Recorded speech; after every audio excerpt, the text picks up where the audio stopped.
왜 끌어졌냐에 대해서는 이제 과정을 다시 역순으로 말씀드리면 12월경부터 이제 절차적인 것을 계속 강조를 했습니다. 네. 그들이 이제 어거지 쓰듯이 계속 그 절차적인 거에는 그러니까 절차나 또는 외적 형식적인 것들을 계속 강조를 했습니다.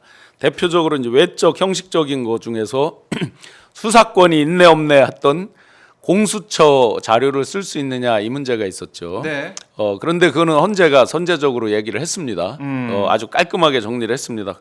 공수처 거를 받아서 판단의 근거로 쓰는 게 없다. 네. 그거는 이제 이미 밝혔으니까 큰 문제가 아닐 거고요. 그다음에 이제 검찰 자료를 다 옮겨다 쓴다. 박근혜 탄핵 때 선례가 있는 거죠. 그래서 강일원 지금 이제 변호사분이 이제 얘기했던 것들. 그런데 검찰 거를 쓰냐 마냐도 이제 거의 정리가 돼 있는 거죠. 뭐 검찰에 나와 있는 공소장 내용이 너무나 정확하게 뭐 우리가 흔히 말하는 5가지 요건들, 네. 탄핵 파면의 요건에 다 부합한다. 그러다 보니 이 윤석열 측에서 지금 변론 재개라든지 이런 걸 요청을 안 하잖아요. 네. 왜 그러냐면 해봤자 내용상에 있어서 유리할 게 없다라고 판단한다. 그다음에 이제 여기서 아주 특이한 거를 우리가 다 지금 온 국민이 시청자 여러분들께서 보실 수 있어요. 검색을 해보시면 내용을 다투면 어떻게 됩니까? 용어가 기각이라는 용어가 나와야 되거든요. 기각 인용은 내용을 충분히 그렇죠. 다투어서 받아들일 거냐 네. 버릴 거냐잖아요. 기각과 인용이 내용을 충분히 다투어서. 네. 그런데 엊그제부터 어떻게 나옵니까? 계속해서 각하 얘기가 나오죠. 그렇네요. 각하. 경북지사는 각하라고 부르면서 각하를 경북지사. 주장하자라고 하죠. 예. 또 김나윤이라고 하는 그 중에 한 축인 윤 어떻게 했습니까? 각하 주장하죠.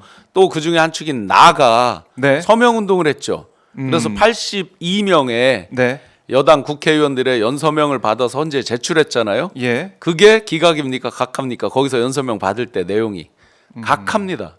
즉 뒤집어서 보면 국민의힘 또는 윤 측도 내용적으로 내용적으로 이미 8대 빵이라는 거를 알고 있는 거죠.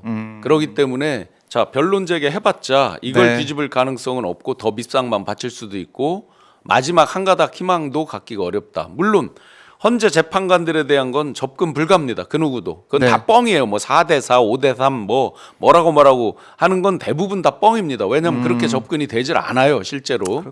예. 제가 이제 그야말로 휴민트스럽게 접근해서 체크하는 부분도 예. 100%라고 말할 수 있는 게 아무도 없습니다. 왜냐하면 결국은 재판관 분들이 하는 것인데 그렇죠. 그 언저리에서 이제 예. 나오는 거일 수밖에 없어서 그 부분은 그 뭐라고 이제 딱 떨어지게 말하는 거 그다음에 가짜 뉴스로 수도 없이 하는 거 그건 다 가짜라고 보시면 됩니다. 네. 그런데 분명한 것은 이들이 지금 기득권 법률가 단체 그리고 지금 윤측 또 극우 측해서 엄청나게 컨택을 시도를 하고 있어요. 근데 제가 들은 말은 진짜 씨알도 먹히지 않는다는데 그만큼 압박은 많이 가하고 있으면서 그들도 언저리에서 조금씩 파악되는 게 있을 거 아닙니까? 그렇다 그러면 자기들이 정말 자신 있으면 계속해서 기각을 주장하는 게 정상이죠. 왜냐하면 내용적으로. 기각이 가장 깔끔한 거니까요. 그런데 쏙 들어가고 구속 취소 인용 지난 금요일부터 예. 석방되는 토요일 지나면서 완벽히 각하라고 바뀌어 있습니다. 모든 주장이. 예. 그렇다는 얘기는 본인들도 알고 있다. 이미 내용적으로 8대 0이라는 건 알고 있다. 그거 주장해봐야 소용없다. 네. 절차적 형식적인 걸 걸어서 시간을 끈다. 시간 끄는 거의 궁극적 종착점은 3월 26일이겠죠. 그러니까요. 예, 이재명 대표 그걸 2심 선고와 맞물려 있겠죠. 예. 그때까지 끌 때까지 끌어보자라는 심산인데 네네. 거기에 이제 헌재 재판관들이 정말 휘둘리고 있을 것이냐. 우리 국민들이 이렇게 간절하게 염원하고 애태우고 있는 것들을 헌재 재판관들도 어떻게 평가하고 판단할 것이냐 이 부분인데 자 이제 만약에 이제 오늘도 안 된다 그러면 17일 말씀을 하셨지만은 네네. 다음 주 17일도 마찬가지겠지만은 다음 주에는 꼭 나와야 된다. 다음 주 무조건 안에는 나와야 되는 거죠. 예. 좀 전에 말씀드린 대로 17일까지 그냥 넘겼다. 그럼 18일부터는 제가 말씀드린 대로 헌재 자체도 날짜를 잡기가 참 어려울 수 있다. 뭐냐면 물론 헌재가 결정해서 하는 거지만 굉장한 논란을 안고 다시 날짜를 정할 수밖에 없다. 왜냐하면 상대 입장에서는 왜 그럼 박성재 장관 거는 안 하고 하느냐? 네. 선출 자 2, 3, 4, 5 했다 그러면 6, 7도 해라. 당연한 주장일 수 있겠죠. 상대 입장에서 보면. 그렇죠. 그러면 이제 헌재가 그때 말할 게 이거거든요. 변론 종결한 거 그리고 최우선적으로 한다고 입장 발표했다. 결정은 어쨌든 권한은 우리한테 있다는데 굳이 그 빌미를 줄 필요가 없잖아요. 엄밀히 보면 이미 변론이 다 끝나 있는 상태이기 때문에. 예. 그러면 이제 마지막 나머지 이제 뭐 평의를 어떻게 하네, 최종 평결을 하네 만에 쭉 하는데 이미 이제 문장은 다 써 있겠죠. 날짜 상으로 보면. 어느 단계까지 갔는지 그 누구도 알 수 없지만 기본 단계는 이렇습니다. 맨 처음에 주심이 이제 의제, 아젠다에 대해서 쭉 얘기를 하고 기본 설명을 합니다. 취지 네. 설명과 이런 것들을 하면 그 다음에 이제 각각의 재판관들이 기본 의견을 개진을 하고요. 아하. 그래서 1차 이제 그 일종의 의견을 취합을 합니다. 그런 다음에 이제 기초적인 서류를 쓰고요. 그걸 놓고 또 이제 계속 심의 평의를 합니다. 그러면 이제 쭉 단계별로 보면 한 5단계, 6단계 되겠죠. 실제 이루어지는 게 마지막 최종 단계까지를 놓고 봤을 때. 그럼 지금 어디까지 와 있느냐? 5, 6단계에 접근해 있다라고 볼 수 있겠습니다. 네. 이게 보안이 새나가지 않도록 도청장치까지. 도청장치라는 건 뭐예요? 누가 어떤 얘기를 밖으로 흘렸다면 다 그게 나중에 체크가 된다는 거잖아요. 그럴 정도로 아주 강하게 하고 있고 하기 때문에 뭐 어느 재판관이 뭐를 의견을 낸다 하는 말도 사실은 이제 다 흘러나오는 이제 추측성 이야기인데 저도 많이 듣고 있죠. 그런데 그건 특정인에 대한 또 괜한 명예에 훼손이 될 수가 있으니까 함부로 말씀은 안 드리는데 네. 어쨌든 두 분 정도가 그 부가적인 의견, 일종의 보충 의견이죠. 그런 것들을 굉장히 강하게 개진했다. 절차적인 부분은 이미 3월 초에 정영식 주심부터 다 해서 절차적인 리스크를 제거하고 가자라는 쪽으로 모아져서 3월 13일 기각 판결 나는 거 그 네 가지를 먼저 처리를 했다. 사실은 그래서 그저께 그거를 이제 알려주시는 분들께서 여러 가지 팁을 주셨는데 제가 그저께 그래서 방송에서 이제 기각이 될 것이다. 네 분 다 물론 네. 저만 예측할 수 있는 범위는 아니지만 다 예측이 가능한 거지만 그거에 그구들 윤측이 깽가리를 칠 것이다. 그러면서 엉뚱한 주장을 할 것이다. 윤곽근 변호사가 엉뚱한 주장을 하고 나오죠. 예상 가능했던 범위고 그러면 남는 건 어쨌든 8번, 9번 윤석열, 한덕수 남았다. 네. 그래서 이제 교수님이 이제 예측을 해주신 것처럼 박성재 이제 장관 변론 그게 시작되면 또 걷잡을 수 없다. 예, 분명히 빌미를 걸기가 빌미를 굉장히 이제 좋은 주는 거죠. 네. 예, 그렇기 때문에 이제 불복 프레임으로 가기가 딱 좋은 상황이기 때문에 네. 이것도 헌재가 알고 있다. 네, 네. 그래서 월요일 뭐 오늘 오후 당장 해야 우리 국민들은 그걸 받아들이고 그나마 좀 예. 주말 사이에 마음을 놓으실 텐데 지금- 그게 안 된다고 하면 네. 월요일에 할 수밖에 월요일까지는 해야만 그런 네. 혼란을 정말 최소화할 수 있다. 헌재 스스로도 월요일이 지나면 날짜 자체도 어렵다. 그 다음에 또 이제 소위 구구들이 이제 빌드업하는 찌라시가 엄청나게 돌잖아요. 찌라시의 대부분은 네. 사실은 이제 객관적 팩트 영역으로 볼 수 있는 일부분 빼놓고는 다 틀립니다. 대부분. 그리고 찌라시라는 걸 본질적으로 생각해 보시면 불안한 사람이 더 요런 경우에 찌라시는 불안한 쪽에서 더 많이 만들어 돌릴 거 아니에요. 네. 진짜 유리한 사람은 뭐 그 어거지로 그렇게 돌릴 필요가 없잖아요. 그래 보면 예를 들어 4대 4, 5대 3 이런 거를 빌드업 하는 거는 뭐냐면 무엇을 빌드업하기 위한 거냐라고 본다 그러면 불복 프레임이죠. 네. 너무나 간단합니다. 예를 들어서 5대 3으로 다 되는 거였는데 어떤 것으로 이렇게 지연이 되면서 막판에 뒤집어져서 우리가 억울하게 8대 0이 됐다. 네. 이런 이제 말을 만들기 위한 일종의 포석을 깔아놓는 거죠. 그래서 그 찌라시에는 일체 휘둘릴 필요도 없고요. 뭐 네. 어제 이제 또 뭐 다른 류의 찌라시에 뭐 경찰 병력이 어디에 집결해 있다 이런 것들은 다 가짜 뉴스로 보시면 됩니다. 그리고 경찰 특공대까지 써 있던데 그런 부분도 가짜라고 보시면 됩니다. 경찰 특공대는 원칙적으로 대테러 진압부대입니다. 원칙적으로 지금은 대테러 상황은 아니라서 네. 그 부분은 물론 준비는 내부적으로 해야 되겠지만 그게 외적으로 표출될 정도의 그런 상황은 아니라서 그런 것들은 이런 구조를 조금만 알면 그냥 가짜 뉴스로 보시면 됩니다. 예. 근데 저희 뭐 댓글창에는 이런 말씀도 하세요. 다 기각했는데 그러니까 윤석열도 기각되는 거 아닙니까? 이런 아. 우려도 하시는데 어떻게 보십니까? 그 부분은 거꾸로 이제 생각하면 좀 심플할 것 같습니다. 그 내용 중에서 이제 8대 0 부분이 있죠, 그죠? 기각에서. 네, 그러면서 만장일치. 예, 만장일치다. 이미 많은 분들이 해설을 해주셨듯이 예. 살려진 부분이 있습니다, 그죠? 예를 들어서 탄핵에 대해서 국회가 고유의 입법권으로 정상적으로 행사한 거다라는 취지로 써 있잖아요. 탄핵을 예를 들어 월권을 했다, 뭐 남발을 했다 이런 취지가 아니잖아요. 맞아요. 그 부분에 대해서도 역시나 8대 0 만장일치인 겁니다. 결론은 자 문제가 있지만 탄핵시킬 정도는 아니다 이거잖아요. 이게 예. 예. 노무현 대통령 때도 똑같아요. 결정이 문제는 있다는 거예요. 그러나 그게 대통령 자리를 파면시킬 정도가 아니다 이 내용인 거거든요. 결국에 보면 마찬가지로 그런 뭐 논리적 맥락은 똑같아요. 문제가 분명히 있다. 감사원장 문제가 하나도 없어서 기각 이런 게 아니에요. 네. 문제가 있지만 그게 그 자리를 다 파면할 정도의 그런 상황은 아니다 이런 부분이고 그게 국회 입법 권한을 남발해서 남용해서 월권을 해서 이런 게 아니다라는 게 분명히 돼 있거든요. 자 그렇다고 보면 좋은 점이 있죠. 8대 0으로 노력을 하고 있다는 거죠. 대통령에 대한 파면이 아닌데도 8대 0으로 노력을 하고 있다는 게 여실히 읽혀지거든요. 그렇다고 보면 더 국민적 갈등 양상이 클 수 있는 대통령에 대한 파면 네. 당연히 8대 0으로 모아져야 되는 거죠.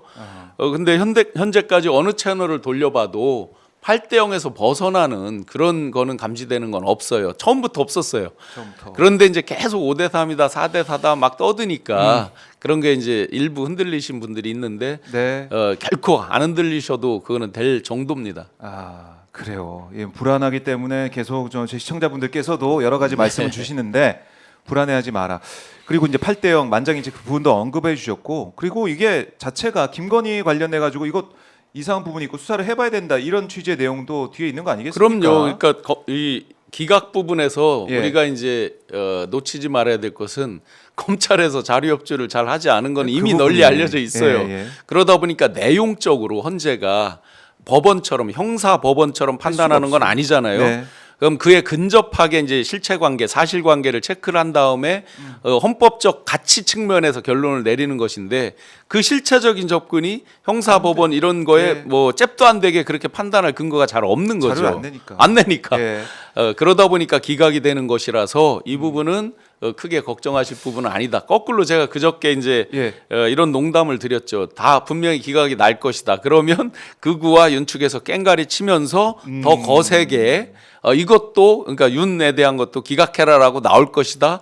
그대로 예상대로 지금 깽가리 치면서 나오고 있죠. 그렇죠. 하지만 우리가 주목해야 될 것은 만장일치가 나왔다는 이 부분들 네, 네. 그리고 또 하나는 아니 이 국민의힘 쪽에서 주장한 게 뭐냐 윤석열 쪽에서 주장한 게 뭡니까? 네. 그 줄탄핵 네. 이거 왜 국회의 이 권력을 남용하느냐 이거 탄핵을 다 시키면 이거 어떻게 하느냐 네. 내가 이거 못 참겠다 감사원장 탄핵하는 것 때문에 내가 계엄을 했다 이런 얘기 했잖아요. 맞습니다. 윤석열이 사실은 맞아요. 근데 헌재에서는 그거 아니야 국회에서 네. 할 수 있는 거야. 네. 이거 사실상 탄핵 예고편 같기도 그렇죠. 하고. 그래서 오늘 예. 보기 싫어도 이제 일부러 그 상대 기류가 어떤지를 체크하려고 이제 조선일보 이런 것들을 이제 일부러 본단 네네. 말이죠. 오늘 조선일보에 써진 그 기류를 보시면 극명하게 아실 수 있어요. 조선일보에서 바로 8대 0 기각 이 부분을 집중적으로 조명하면서 꽤 크게 기사를 썼습니다. 네.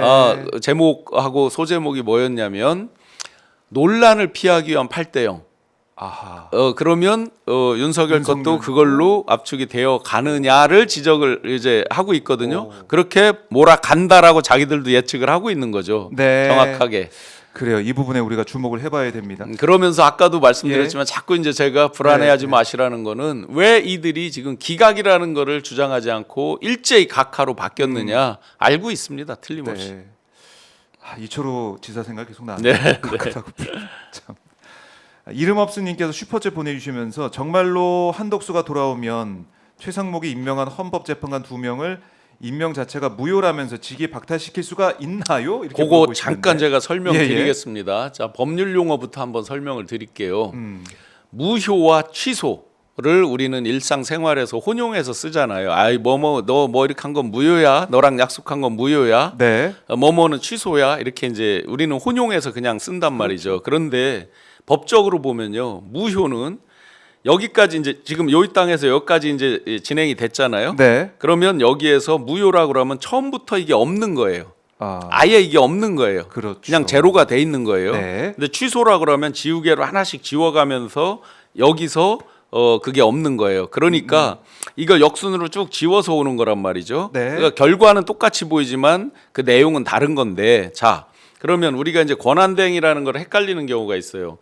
윤석열이라고 하는 대통령이 있고 한덕수 총리 그다음에 최상목 권한대행이잖아요. 네. 그러면 우리가 이렇게 부르죠. 여기 한덕수 할 때 권한대행이라고 불렀죠. 그러면 최상목 씨를 부를 때 권한대행의 대행, 대대행이라고 부르는 경우가 있는데 그건 틀린 겁니다. 네. 대통령의 권한대행입니다. 권한대행. 결국은 여기가 없다고 그래서 대대행이 아니고 대통령의 대행입니다. 네. 자, 그러면 법률효과는 사실상 똑같습니다. 그래서 꼭 한덕수 씨가 복귀한다 그래서 이게 취소되느냐는 굉장한 논란의 여지가 있는 거예요.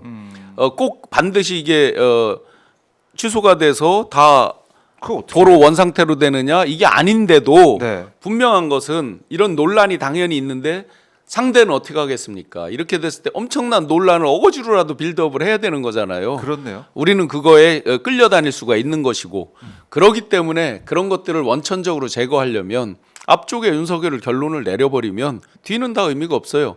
그리고 또 한 가지 헌재가 그걸 받아들일 수 없는 이유가 있어요. 헌재에서 뭐라 그랬어요? 최상목 씨 그 마은혁 재판관 임명하지 않는 것에 대해서 이미 판단했죠. 이미 판단해서 예. 결론을 내려버렸어요. 그러면 헌재가 자기 부정을 하는 황당한 모순에 걸리잖아요. 그럴 리는 없는 거고요. 네. 그래서라도 한덕수 씨 걸 먼저 할 수가 없는 거죠. 논리적으로 보면. 그렇네. 그리고 8번이에요. 윤석열 8번, 한덕수 9번이기 네, 때문에 네. 순서 상으로도 네, 선입선출에서도 윤석열 먼저 먼저. 하는 거죠. 예, 그리고 앞에 선거가 이제 된다. 소위 말하는 뭐 장애물이라고 표현하면 그렇지만 그들이 12건은 그 장애물은 이미 5번까지 다 끝났어요. 변론 종결이 된 건 다 끝났어요. 다 끝났어요. 네, 문제가 없어요. 그러고 보니까 교수님 말씀 들어보니까 정말 박성재 변론 시작 전에 나올 가능성도 크다. 아니 계속 반복적으로 그러네, 말씀드리지만 진짜. 그게 시작되면 네. 저 같아도요 입장 바꿔서 제가 예를 들어서 그 상대로 하면 시비 안 걸겠어요? 이것까지 해라 그러면 그게 언제까지 될 줄 알아요? 그게? 변론 시작됐는데 네. 이거 앞에 들어온 거니까 이거 하고 해야지 이렇게 주장하면 또 그러면 그 변론이 한 번에 끝날지 어떨지를 그건 그 누구도 장담 못하죠. 그들이 검찰이 갑자기 그동안은 자료를 안 내다가 왕창 갖다 내면 그 검토해야 될 거 아니에요. 오늘 오후에라도 전격적으로 선고가 되기를 바라면서 또 월요일까지는 꼭 선고가 돼야 된다. 네. 두 가지 생각을 하게 됩니다. 월요일까지 네. 저는 한다라고 봅니다만 하도 이제 틀리니까 참 저도 답답하고 내란성 질환이 계속 깊어지는데 할 걸로 믿습니다. 네, 네. 할 걸로 믿습니다. 이유가 또 현실적인 이유 한 가지 더 말씀드려볼게요. 예, 경찰 경력들이 이제 가포 비상이 벌써 며칠 됐습니다. 그리고 경찰은 31개 이제 서장 네. 형사 기동대 그 단장 등등을 다 해서 이미 시뮬레이션 현장 답사까지 마친 상태입니다. 그리고 210개 중대를 상시적으로 동원할 수 있는 체제까지는 해놓은 상태입니다. 그거는 뭐 빈틈이 없겠죠. 네. 체포 구속 이런 거에 이미 이제 경험도 있는 것이고 이거는 이제 그냥 그거랑 달리 이제 치안 질서 유지 방어적인 측면이니까 그거보다는 좀 다른 측면이니까 충분히 준비가 되어 있겠죠. 네. 그런데 이렇게 이제 가포 비상 체제로 계속해서 갔을 때 그 경력들의 피로도 엄청난 거거든요. 그렇네요. 우리 버스로 지금 왕국동 보시면 장벽 쳐 있는 거 보실 거예요. 네. 거기에 상당수 경찰들이 버스에서 누워서 쉬고 한단 말이죠. 계속 아무리 긴장 상태로. 젊은 분들이라고 해도 그건 네. 지치고 힘든 건 사실이고 맨날 그 짬밥통 해가지고 식사하고 하는 거 지나다니면서 보시고 계실 겁니다. 그게 길어졌을 때 그들의 피로도나 여러 가지 이제 그들도 안전상의 문제 이런 것들까지 를 감안해 보면 네. 무한정 기약 없이 길게는 못 가는 거죠. 뭐 드론은 물론 일주일 단위로 끊어서 그 드론 금지 이런 것들은 이제 이달 말까지 해놨지만 일주일 단위로 끊어서 하는 거니까 그거는 뭐 특별히 그것 때문에 뭐 금방 한다 이렇게 추정할 수는 없지만 결론적으로 모든 정황들을 다 취합해도 이 갈등을 헌재에서 그냥 유야무야 모르는 척하면서 일부러 길게 갈 이유는 1도 없습니다. 일도 없다.